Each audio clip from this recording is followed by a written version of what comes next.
Bismillahirrahmanirrahim. Bagaimanakah hukum memakai pengeras suara dalam berjamaah menjadi imam? Dalam syariat Islam, mazhab Imam Syafi'i, dikatakan bahwasanya tingkatan-tingkatan suara.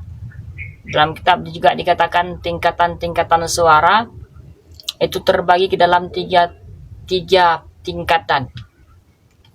Tingkatan yang pertama sir, tingkatan yang kedua jihar, tingkatan yang ketiga ialah rafa'. Lalu bagaimana pengertian sir?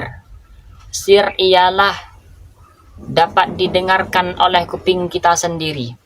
Contoh, ketika kita ingin sembahyang, sholat, maka rukun-rukun qauli itu wajib dibaca sir. Maka harus didengarkan oleh kuping kita sendiri. Kalau tidak dengar kuping kita sendiri, maka tidak sah sholat yang kita kerjakan. Tidak boleh melakukan membaca rukun qauli itu di dalam hati. Tidak boleh dalam hati, tapi harus dilafatkan sir. Itulah makna sir. Yang kedua ialah jihar. Bagaimana makna jihar? Makna jihar ialah dapat didengar oleh 3 orang, ke kanan, ke kiri, ke depan, dan ke belakang. Nah, contoh mana? Contoh ketika imam sembahyang.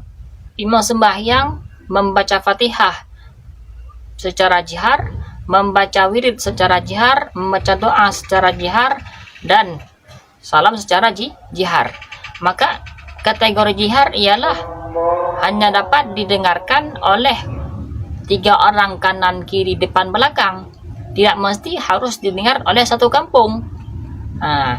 Jadi di sinilah, kalaupun jamaahnya ramai, ratusan orang, maka boleh memakai pengeras suara ataupun mic, tapi dipakai pengeras suara yang disetel, memakai mic dalam ataupun pengeras suara bagian dalam, tidak sampai keluar masjid suara imam zikir, imam doa, dan menjadi imam. Karena itu tempat jihar, bukan tempat rafa'. Yang ketiga, tingkatan yang ketiga ialah rafa'.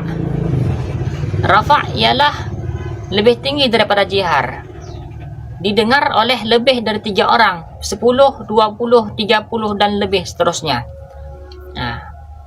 Di mana tempat rafa'? Rafa' ialah azan. Azan tersebut tempatnya rafa', maka harus didengar oleh orang banyak untuk memanggil orang sembahyang.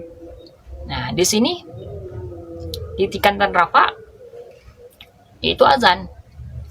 Maka selain daripada azan, tidak wajib ataupun tidak mesti harus memakai pengeras suara bagian luar. Boleh memakai pengeras suara, tapi pakailah pengeras suara untuk bagian dalam, hanya orang dalam yang dengar.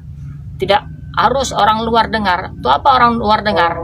Yang orang luar dengar hanya azan, karena tempat azan rafa'. Sedangkan tempat imam jihar. Sesuai makna jihar. Jangan pakai tempat jihar dibuat rafa', tempat rafa' dibuat jihar, ataupun tempat sir dibuat qalbi, dalam hati. Maka inilah yang kekeliruan yang sering kita kerjakan di masyarakat ataupun baik pribadi kita sendiri, yang membuat syariat kita ini kurang teratur. Yang padahal kalau kita ikut syariat pasti teratur dengan ilmu. Maka tuntutlah ilmu sampai ke liang lahat. Hukum untuk ilmu wajib. Mungkin hanya yang dapat saya sampaikan. Akhirul kalam. Assalamualaikum warahmatullahi wabarakatuh.